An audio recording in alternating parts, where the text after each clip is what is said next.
अस्सलाम वालेकुम नाज़रीन, प्रोग्राम समात के साथ मैं हूं आपका मेज़बान उमर इम्तियाज़। नाज़रीन, आज का समात आगाज़ करेंगे कोरोना के साथ। कोरोना ने फिर से सर उठा लिया है और स्कूल्स जो काफ़ी अरसे के बाद बंद हुए थे, खुले थे, अब दोबारा से जो है वो स्कूल बंद होने जा रहे हैं। आज ट्वीट किया मुराद राज साहब ने और उस ट्वीट में ये कहा गया कि 15 से 28 मार्च तक स्कूलों को दोबारा से बंद कर दिया जाएगा।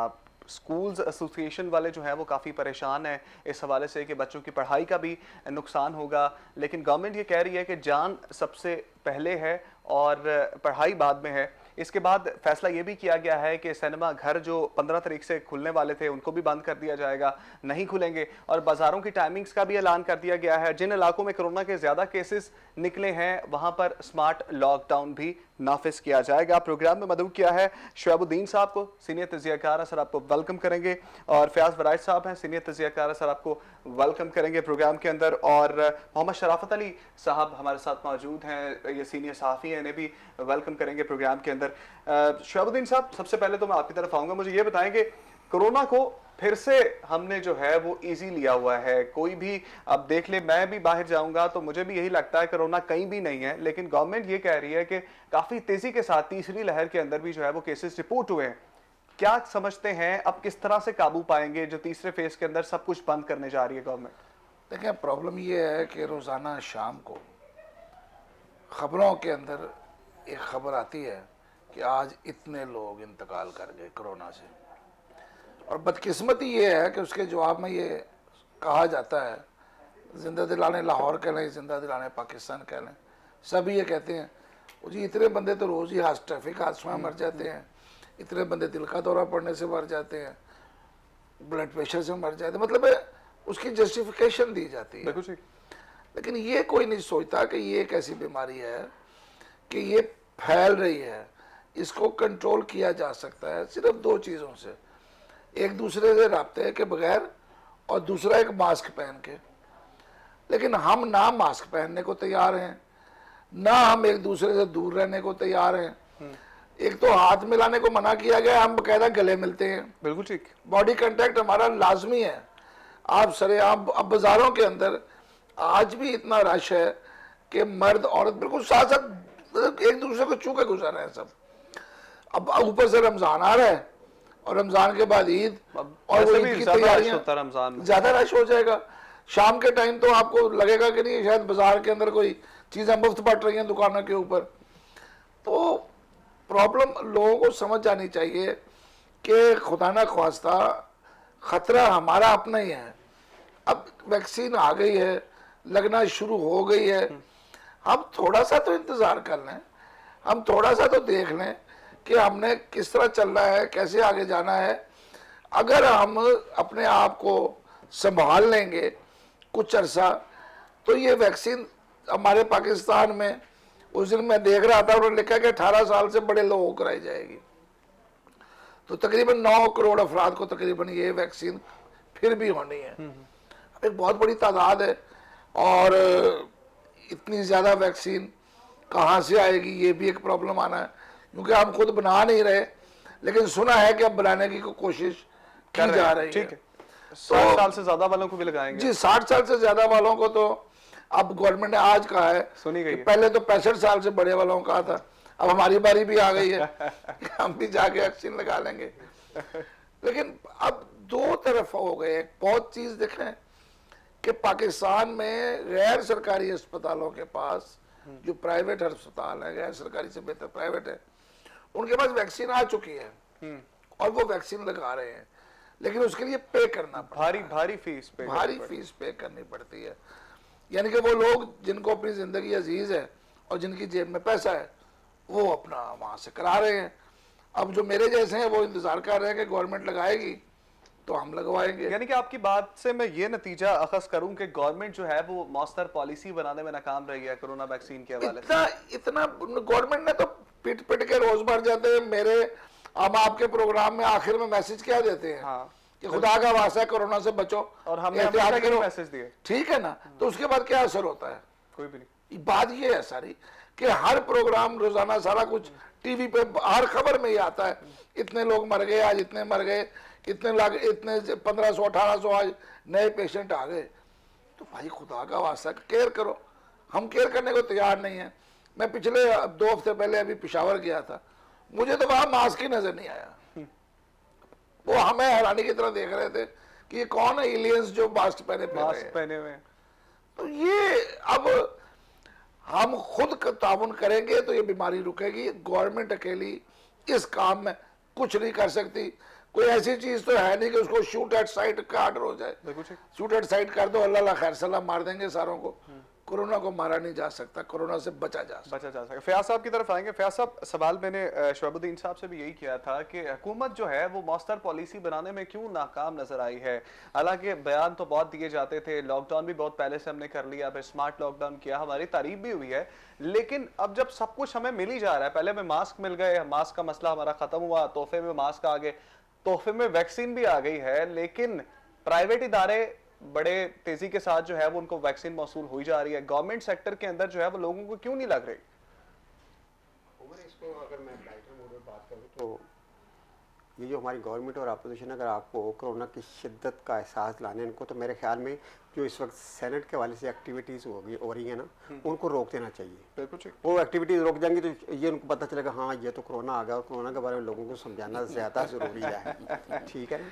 देखिए कोरोना, अच्छा कोरोना पैसे कबूल नहीं करता ना कोरोना भैया इसको पैसे, ये लाइटर नोट ये बात हुई है। इसको पैसे देकर भी रुखसत किया जा सकता है, लेकिन ये कोरोना 50 करोड़ लेके नहीं आनेगा जी। लेकिन उम्र ये है कि ये तो हर जान लेकर जाता है, और ये जान भी इस तरह लेता है कि अल्लाह ना करे, मौत और तरीके से भी इंसान को आती है, लेकिन अल्लाह ना करे किसी घर में, किसी ख़ानदान में किसी को कोरोना के हवाले से मौत आए।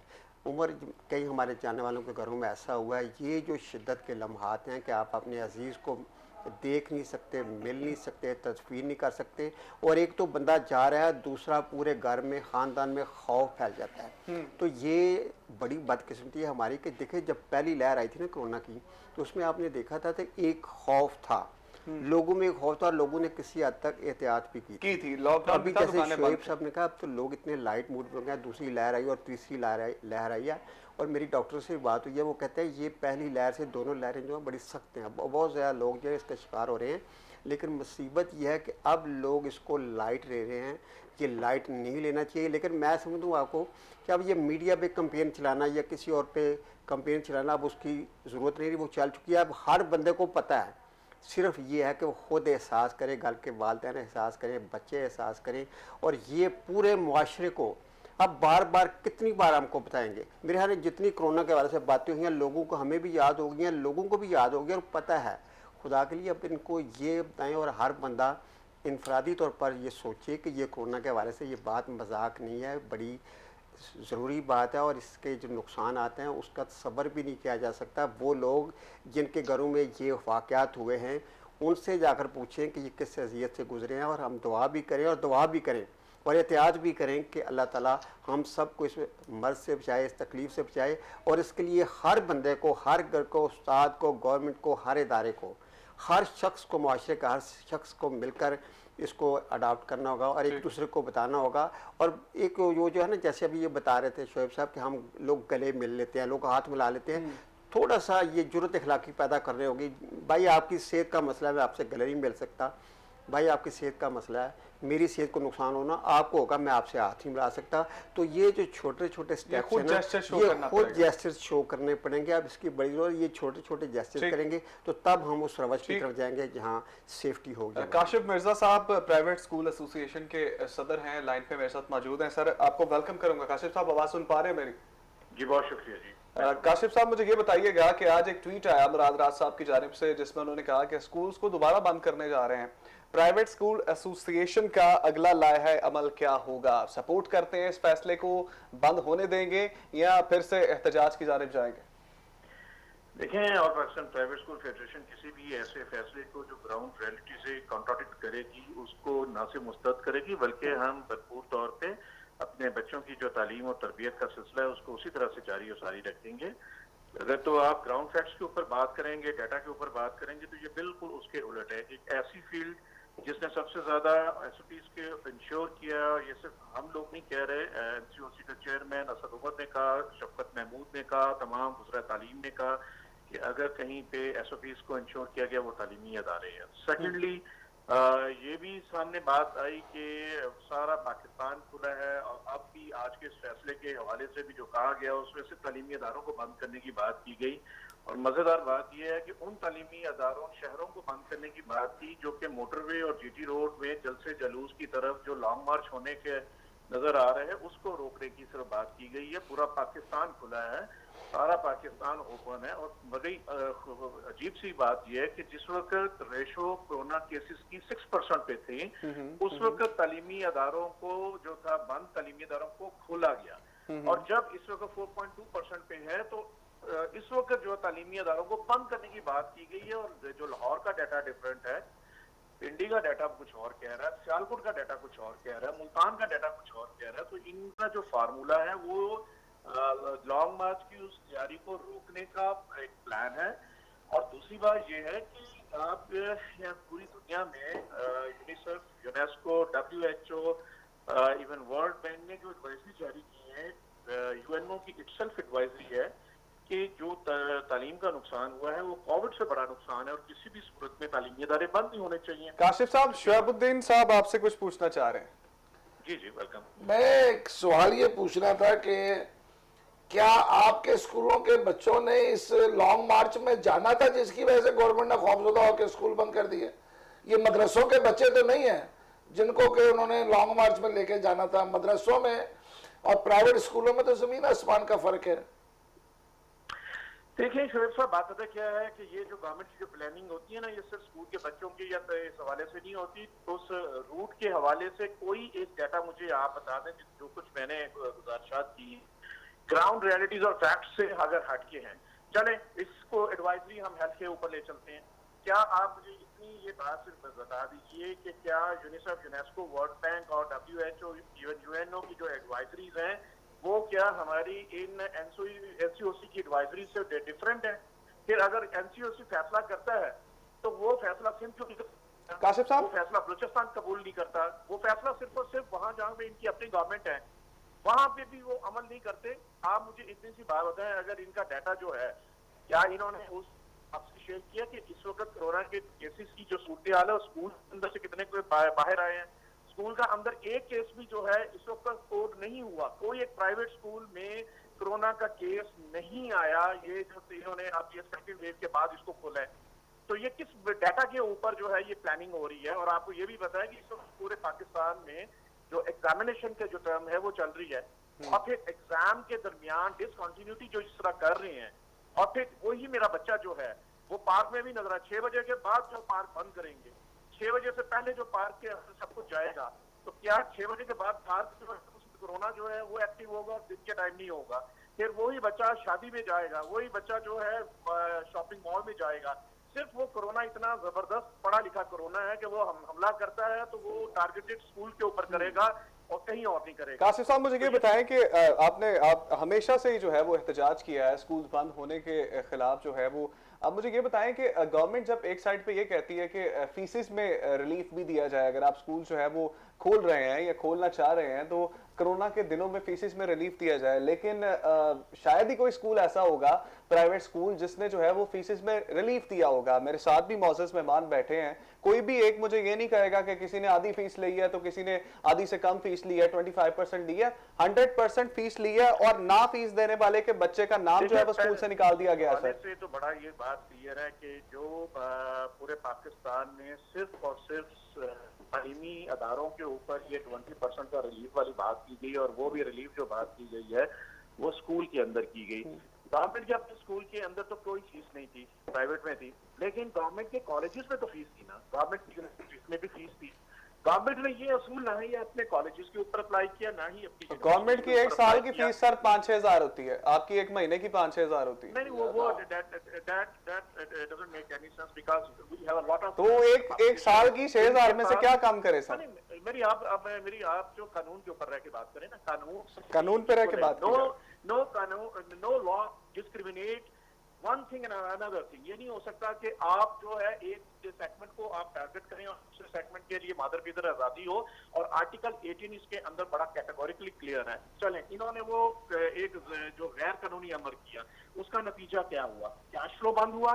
दूसरा नतीजा क्या हुआ? जब कैश फ्लो बंद हुआ स्कूल्स को उस कोविड के अंदर पेरेंट ने फीस नहीं दी, सिवाय एलिट स्कूलों के जिनका ऑनलाइन सिस्टम चलता था वो 1 से 2%। बाकी 10,000 से ज्यादा स्कूल सिर्फ इस वजह से बंद हुए कि कैश फ्लो बंद होने की वजह से रेंट पे नहीं हुए, तनख्वाहें नहीं अदा हुई। 10,000 स्कूल पूरे पाकिस्तान में अच्छा, बंद हुए। टीचर्स को तो कहाँ- तनख्वाह नहीं दे रहा प्राइवेट स्कूल कोई भी है, लेकिन वही तो स्टूडेंट कह से रहा जो है वो फीसेस ली जा रही है सर।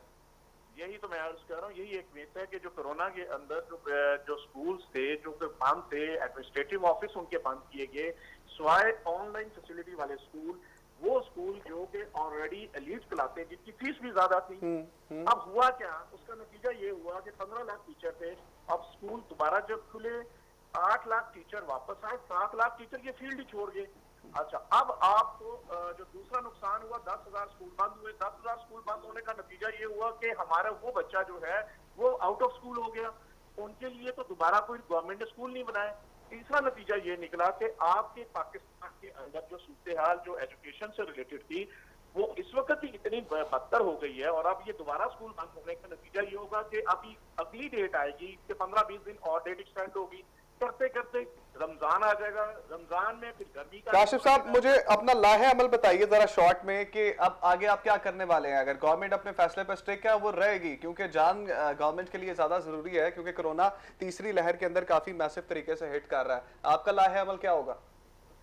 देखें, गवर्नमेंट का लाया अमल तो तालीम की बर्बादी है, और ये जानू जो अरस्तु इमरान खान की टीम है ये सिर्फ इसको बर्बाद करने के ऊपर जुड़े हुए हैं। और हम इंशाल्लाह अपनी औलादों के लिए 7.5 करोड़ बच्चों की तालीम के लिए तालीम का सिलसिला जारी रखेंगे। आप भी लॉन्ग मार्च करेंगे? गवर्नमेंट ने हमें गिरफ्तार कर रहे हैं, गिरफ्तार करो। गवर्नमेंट ने हमारे ऊपर स्कूल सील करने हैं, स्कूल सील करे। और अगर तब भी इनका जी नहीं भरेगा तो हम इसमें वादे हैं कि अपनी औलादों के तालीमी हक के लिए 25A आर्टिकल के लिए हम भरपूर तौर पर रिएक्ट करेंगे, और इंशाल्लाह इस्लामाबाद आके हम लॉन्ग मार्च आप भी करने चाह रहे, पीडीएम के साथ तो नहीं मिलने वाले? नहीं जी, हम गैर सियासी और महज अपने औलाद की तालीम और वो 25A आर्टिकल जो कि आईनी हक है उस हक के लिए हम उठ खड़े होंगे, और इंशाल्लाह रुख इस्लामाबाद को। ठीक है, बहुत शुक्रिया काशिफ साहब आपके वक्त का, आपने वक्त दिया। उन्होंने कहा जी कि हम बिल्कुल भी बर्दाश्त नहीं करेंगे, स्कूलों को बंद किया जाएगा। शराफत साहब, आपने बात सुनी काशिफ साहब की।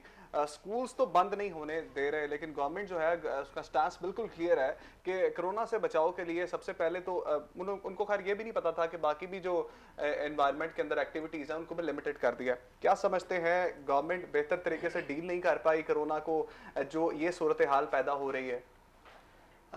उमर, मेरी गुजारिश ये है कि मैंने जब ये कोरोना स्टार्ट हुआ तो अपने लैपटॉप पे ना एक छोटा सा सेंटेंस लिखा था कि कोरोना ख़तरनाक है, ये जान ले, वरना ये जान ले लेगा।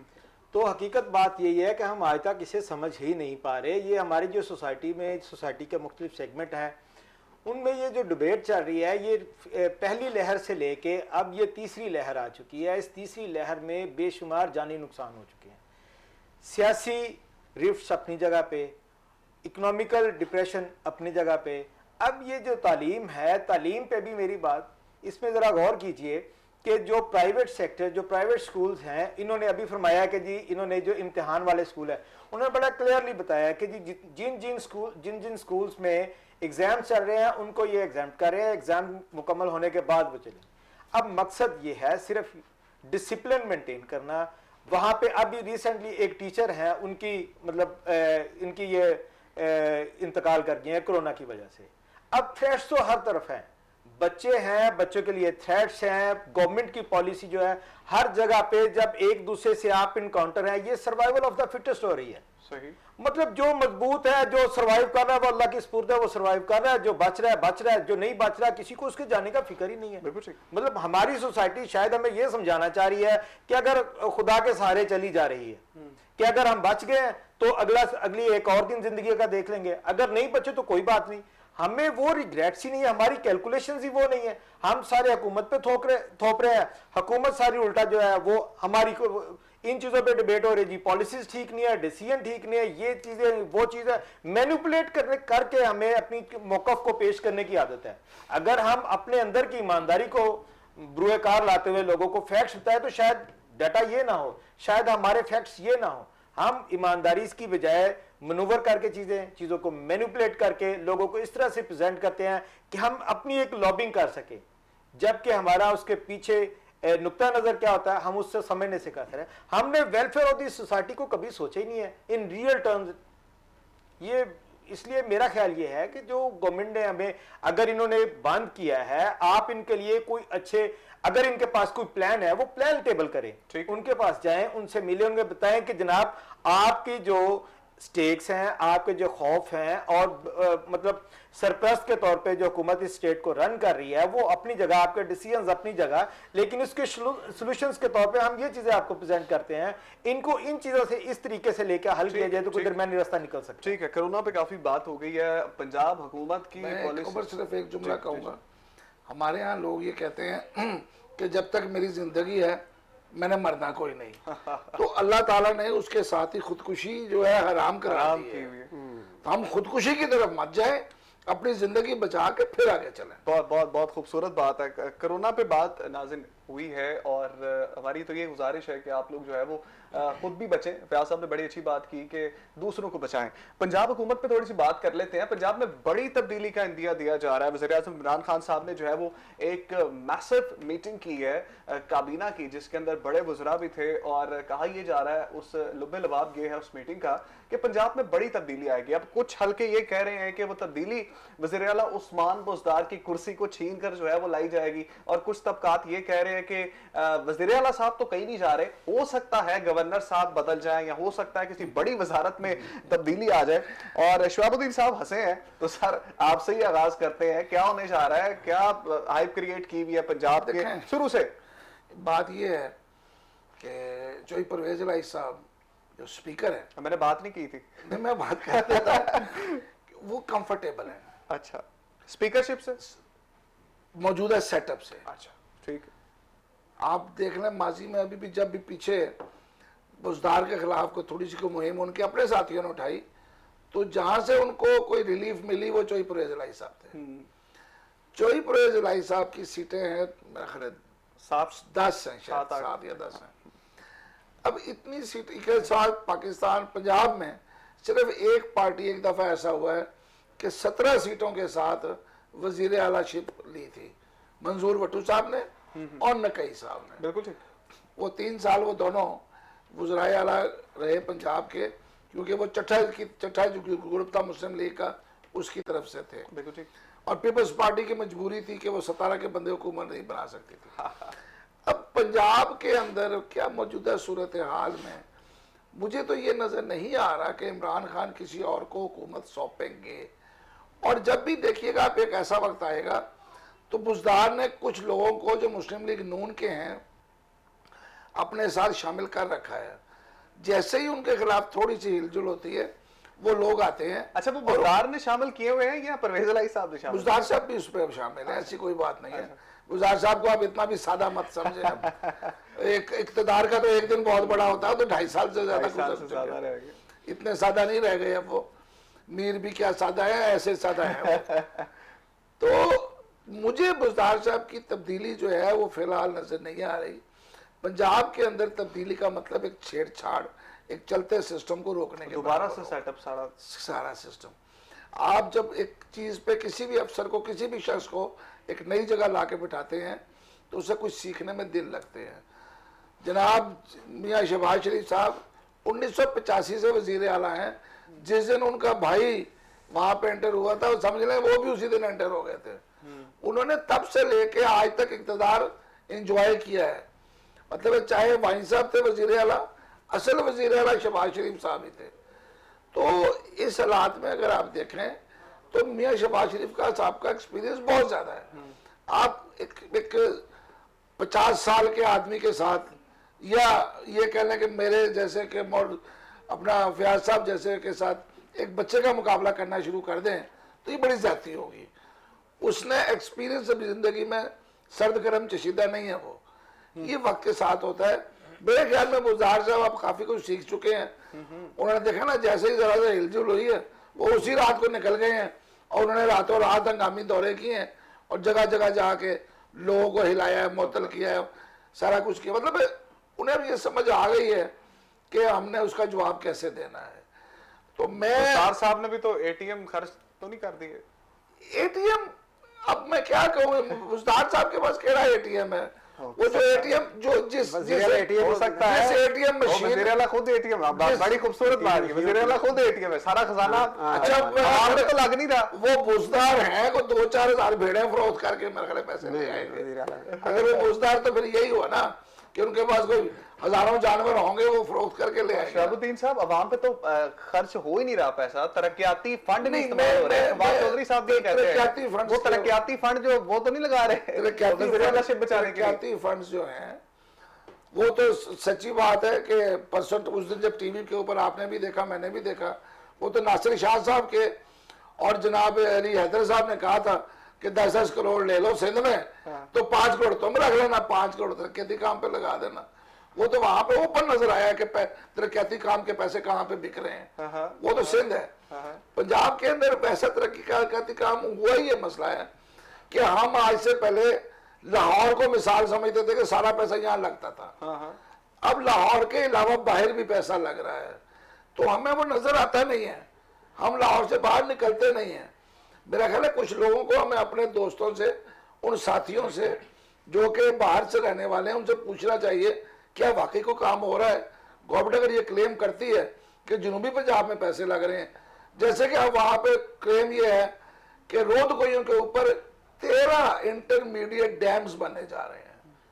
13 डैम्स का मतलब है हर साल जो अरबों रुपए का नुकसान होता था, फसलें डूब जाती थी बारिशों के बाद, वो डैम उस पानी को रोक लेंगे और उस पूरे इलाके की, राजनपुर की, डीजी खान की और उस सारा इलाका मुतलका जो है वो रोड कोई का सैलाब रोका जा सकेगा।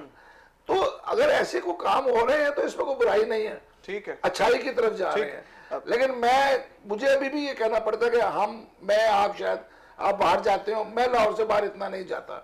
मुझे इस वक्त ईमानदारी की बात है, नहीं पता कि लाहौर के बाहर कौन से काम हो रहे हैं। लाहौर में जो काम होता नजर आया है वो तो एक अंडरपास बना है और 4-5 मजीद की शुरीद है कि वो अब शुरू होने वाले हैं। ठीक है, फयाज साहब से पूछ लेते हैं। फयाज साहब, जिस तरह बात की हमने, परवेज इलाही साहब की भी बात हो गई और उस्मान बुज़दार साहब की भी बात हो गई, यहाँ पे एक और काफी कहानी में ट्विस्ट ये आ सकता है। हमजा साहब जो है वो बाहर आ गए हैं और कुछ लोग ये भी कह रहे हैं कि हो सकता है कि नून लीग जो है वो कोई सियासी पैंतरा आजमाए और कुछ इस तरह से गेम डाले कि हमजा साहब भी जो है वो वजारत आला की सीट जो है वो संभाल लें। हो सकता है साहब? उमर क्यों पीछे पड़ गए बुज़दार साहब के बेचारों को ठहरने दो। अभी मैं नहीं कह रहा सर, अभी तो उनको मजा आया, मैं नहीं कह रहा, अभी ये तो अवाम कह रही अभी है, तो बुज़दार साहब को ये मजा आना critics शुरू कह है, रहे हैं। ठीक है ना। अभी तो एंजॉय कर रहे हैं बुज़दार वाला अभी तो पार्टी शुरू हुई है। अभी तो वो सियासत करनी शुरू किया उन्होंने।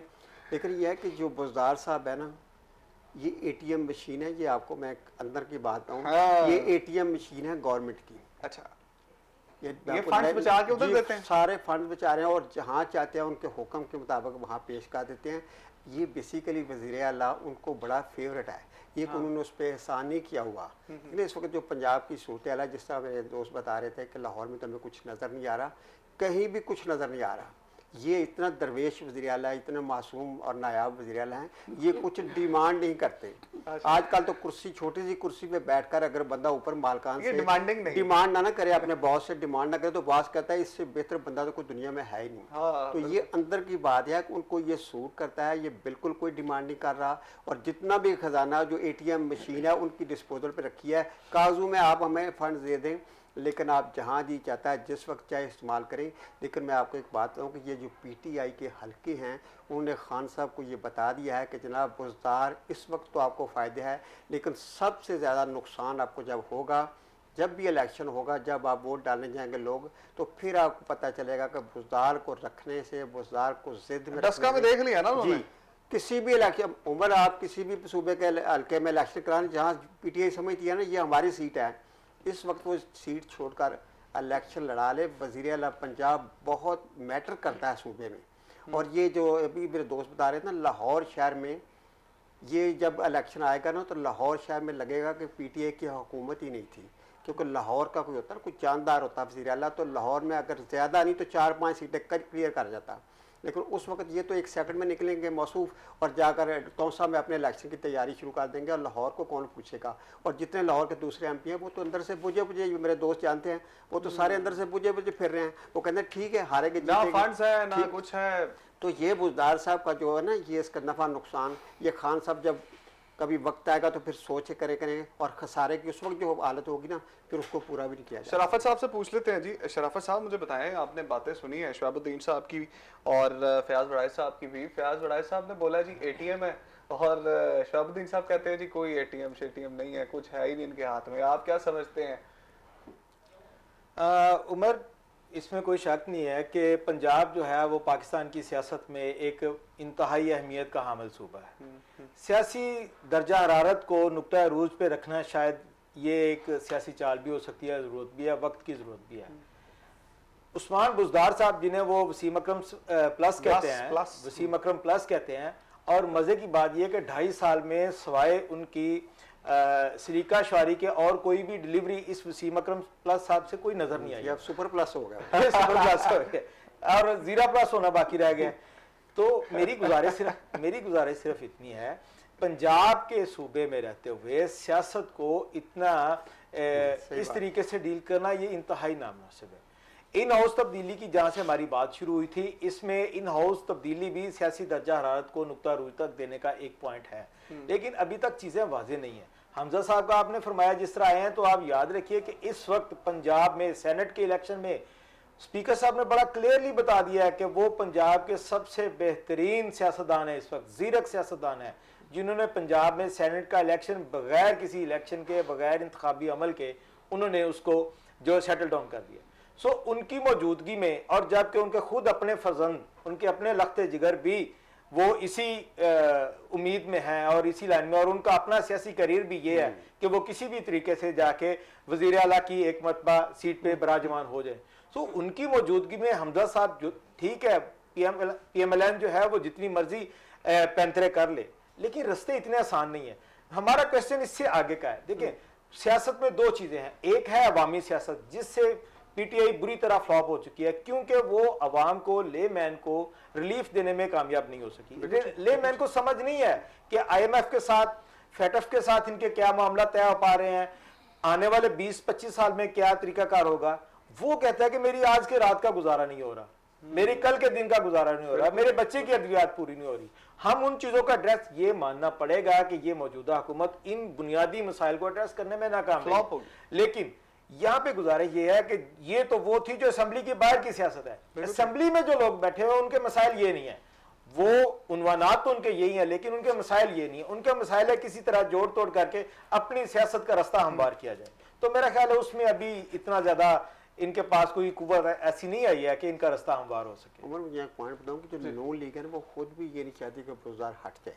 वो चाहते हैं कि अगर वज़ीर आला, फिर नून लीग का वज़ीर आला जो फिर तो ठीक है, वरना बुज़दार उनको भी सूट करता है, उनको जिस तरह जहाँ ये लेकर जा रहे हैं ना उनको, ये तो उनके लिए फ़ायदा ही फ़ायदा है। जी बिल्कुल।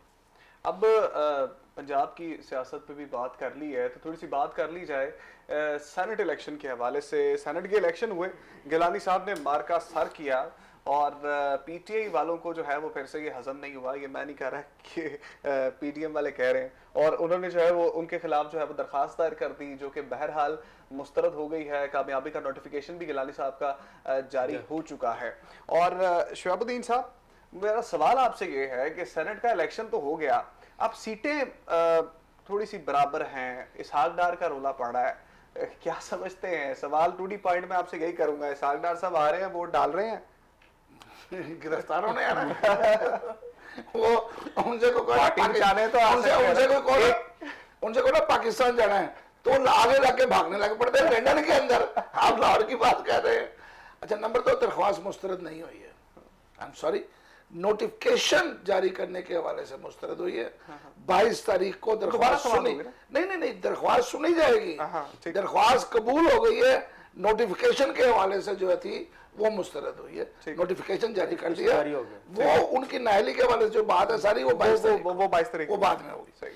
अच्छा, अब जो सबसे बड़ी बात ये है कि आप शायद भूल गए, एक सीट को छोड़ो यार, 14 बंदे गायब हो गए थे, आप एक बंदे की बात कर रहे हैं, क्या हो गया? एक चीज आप याद रखिएगा कि जो पिछला इलेक्शन था 2018 का, वो मुस्लिम लीग नून के टिकट पे लड़ा नहीं गया था। सेनेट में जितने लोग आए थे वो बगैर टिकट के आए थे, क्योंकि उस वक्त सदर शहबाज शरीफ साहब नहीं थे, मियां नवाज शरीफ साहब नाअहल हो गए थे, लिहाजा कोई किसी के पास टिकट जारी करने का इख्तियार नहीं था, सदर नहीं थे। बिल्कुल ठीक। मुस्लिम लीग नून बगैर सर के थी उस वक्त, वो तमाम लोग आज़ाद लड़के जीत गए, ठीक है।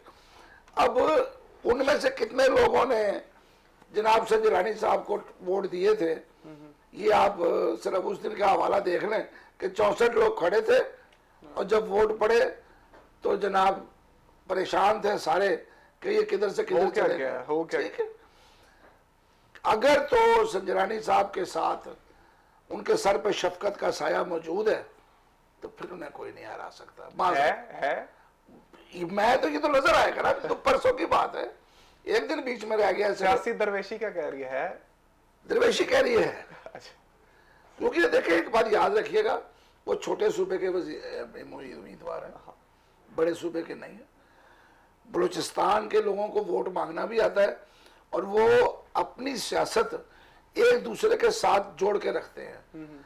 बलूचिस्तान के लिए उनके लोगों के लिए पहली तरजीह जो होगी ना वो संजरानी होगा, दूसरा नहीं होगा कोई भी। और वहां से जो लोग, अब पिछले वो लोग भी तो मौजूद हैं ऑलरेडी, अब नए जो आए हैं वो तो अब बाप की अक्सरियत आई है ना वहां पे, लेकिन पुराने भी मौजूद हैं, वो भी वोट देंगे। तो बात सिर्फ इतनी है कि मुस्लिम लीग नून के कितने अफराद संजरानी साहब को वोट देते हैं और वो कितनी सीटों की मार्जिन से जीतते हैं। फयाज साहब से पूछ लेते हैं। बिल्कुल जी, मेरा तो यही अंदाजा है। फयाज साहब कितने लोग देंगे नहीं मुस्लिम लीग नून वाले वोट, या होगी ये भी हो सकता है पीटीए वाले जो है वो इत्तेहादी ये क्या कितने जमीर मजीद चाहते हैं। उमर इलेक्शन तो पता नहीं कितने करोड़ और जाते हैं। इलेक्शन के बारे में तो पशीन कोई नहीं की जा सकती, क्योंकि इससे पहले जो हुआ था सारे लोग कह रहे थे कि वो अभी से जीतेगा, लेकिन ऐसा नहीं हुआ। अब आपको लग रहा है मैं गिलानी साहब समझ रहा हूँ कि देंगे? इलेक्शन के चेयरमैन से ज़्यादा जो इस सारे खेल में जो चीज़ है, वो जो हमारे लीडर है खान साहब, उन्होंने एक बड़ा अच्छा मौका खो दिया है, और वो है अपनी अखलाकी लीडरशिप कायम करने का। वो ये कह रहे थे इससे पहले जब इलेक्शन हुआ सेनेट का कि ओपन बैलेट होना चाहिए ताकि इलेक्शन को शफाफ बनाया जाए। अब अपोजिशन को थोड़ा सा एज है तो वो कह रही है कि ऐसा करे। अब खान साहब के लिए ये एक बहुत बड़ा मौका था लीडरशिप का, कहते ओके हम सेनेट का चेयरमैन भी हार जाएं या जीतें, आए ऊपर खेले, तो तारीख में उनका एक नाम होता, चेयरमैन उनका बन जाएगा, किसी का सर हाथ पे आ जाए, कुछ और जाए, शायद इतना बड़ा नाम मिले उनको। लेकिन मेरे शोएब साहब एग्री करेंगे कि खान साहब अगर ये एग्री करते कि यस मैं नुकसान में जाऊं, लेकिन मैं इस रवायत को, जब मुझे मौका मिला है तो मैं इस रवायत की पासदारी करूंगा, तो शायद उनका एक जो कॉन्स्टिट्यूशनल हिस्ट्री है पाकिस्तान की उसमें तब्दील हो जाती है, एक नाम जिंदा हो जाता है। फयाज साहब, फिर 12 मार्च को इलेक्शन नहीं हो सकता था। हाँ। उसके लिए पूरी तरमीम चाहिए।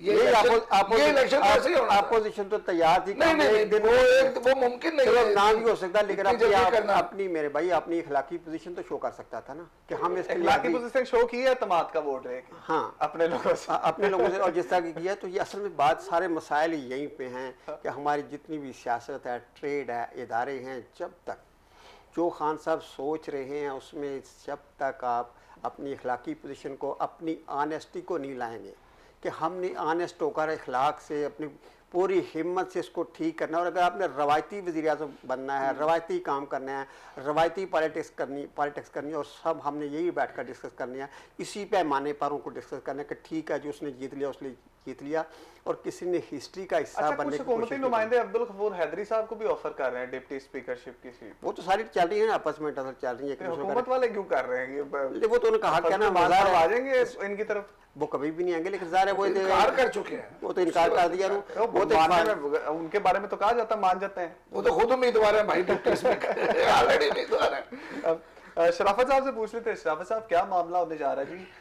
सेनेट के चेयरमैन के लिए गिलानी साहब आ जाएंगे या पहले ही उनको जो है वो नाअहल करके बाहर कर दिया जाएगा?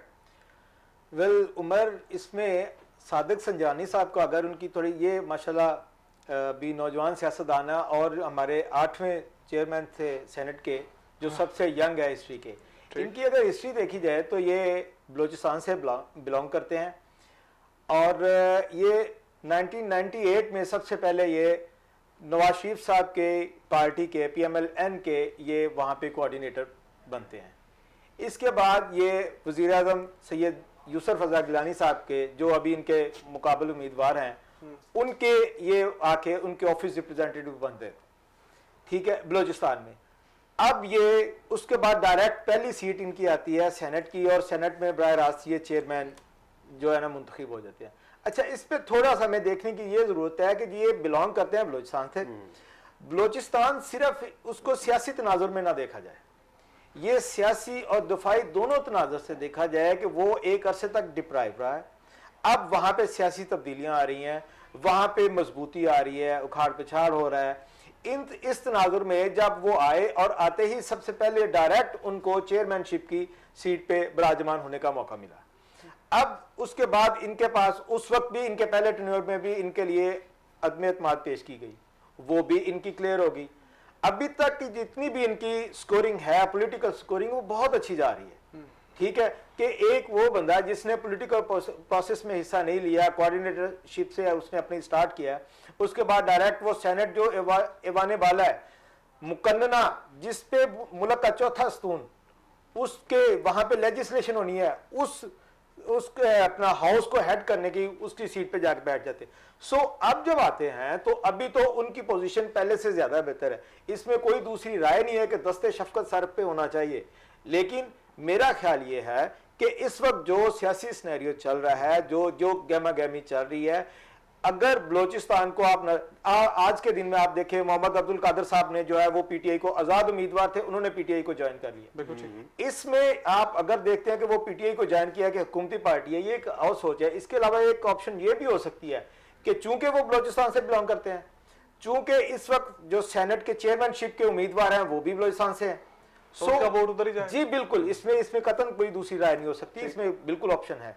और ये पीटीआई के लिए, हुकूमती पार्टी के लिए एक वोट का स्कोर होना बहुत बड़ी प्रोग्राम का वक्त जो है वो थोड़ा रह गया है। एक चीज और जो मिस हो गई कि पीडीएम ने अपना डिप्टी चेयरमैन जो है वो अपना वहां से लिया बलूचिस्तान से। सिर्फ इसीलिए